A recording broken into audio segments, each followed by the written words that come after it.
Hi, my name's Julie Watts and I'm going to demonstrate sample transfer, firstly without the presence of nitrogen, so you can actually see what's happening. We did record this video with liquid nitrogen, but it was just impossible for the camera to access what I was doing. There wasn't physically enough space. So I'm going to use a Gaton 926 sample rod, a loading station and controller unit, and the TEM is a Joule 2100 Plus fitted with a US 1000 XP camera. So the sample rod docks into a loading station. Both the sample rod and the loading station are pre-cooled, the rod in the TEM column and the loading station at an adjacent workbench. This version of the sample rod has a screw type TEM grid clamp and the sample is loaded horizontally.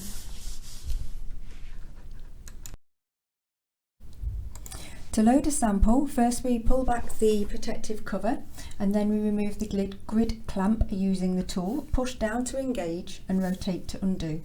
Check the clip is on the end of the tool.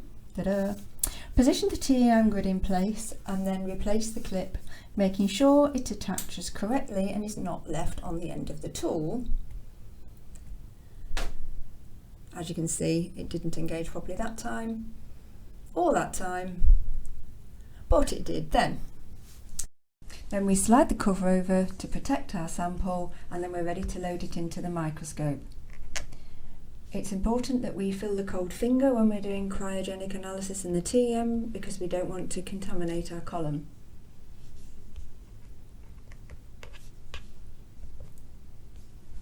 So next we've pre-cooled our TEM sample holder. We're going to remove it from the TEM column and then we're going to place it in our pre-cooled TEM cryo loading station.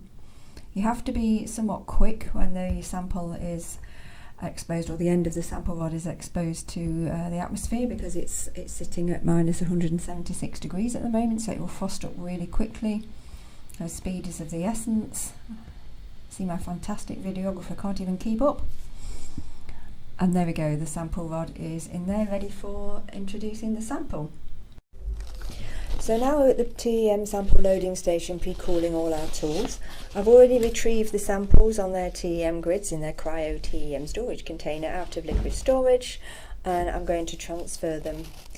There are up to 4 in each TEM grid box. I'm pre-cooling the tools and I'm moving them all out of the way, getting everything as close as possible, trying to keep everything cool and ice free.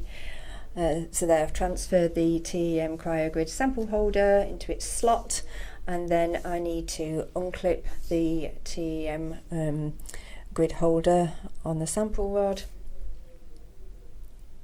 Okay, then I'm going to remove any TEM grids present, of which there is one in this case, and then I think I dropped it. Right, so I've got rid of that. So now I'm undoing the cover for the Cryo TEM grid storage box, rotating it round, and I'm going to pick up the cold, pre-frozen, vitrified sample on a TEM grid and put it into the sample holder.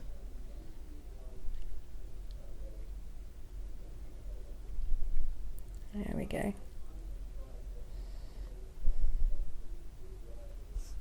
It's really tricky to see when it's all cooled down. That is why we did a room temperature video, so that you could observe everything. So I'm moving the sample grid, TEM grid across, and I'm going to put the locking ring back in place, put all the cover over, protect it, move all the tools out of the way, put the Cryo TEM grid box with the other 3 grids I need to image back into storage. I'm trying to be as quick as possible, but stay safe. Get everything out of the way, just adding a little bit more liquid nitrogen to cover everything up, and then put the acrylic lid on, and then we can move to the TEM. So because we're using a Lab 6 instrument, we run the filament down every time we exchange a sample, so the filament is off, and I make sure the stage X, Y and Z are all at 0. I'm going to change the tilt so we don't splash liquid nitrogen all over the console, and I'm also going to make sure all of the apertures have been removed and that the EDX detector is also retracted. Then I'm going to remove the sample rod and put it into the TEM.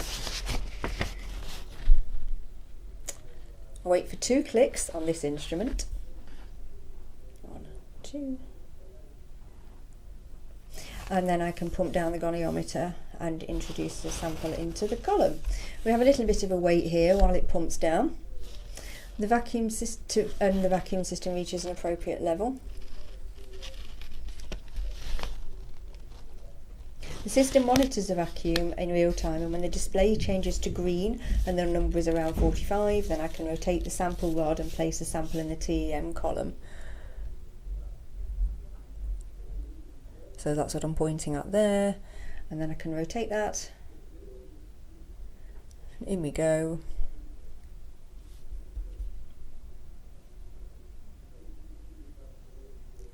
So once that's complete, then I check the vacuum gauge at the rear of the instrument, which may be a bit high as there is probably moisture on the end of the sample rod, even though I was quick draw and transfer. I then use the instrument software to rotate the sample holder so it's vertical, and then attach the temperature controller, and now I just have to wait for the vacuum system to recover before I can start imaging, and that could take 20 minutes and it could take an hour. And here are 3 examples from papers that we've published in the last few years that showcase the sort of work that we can get out of this Lab 6 instrument.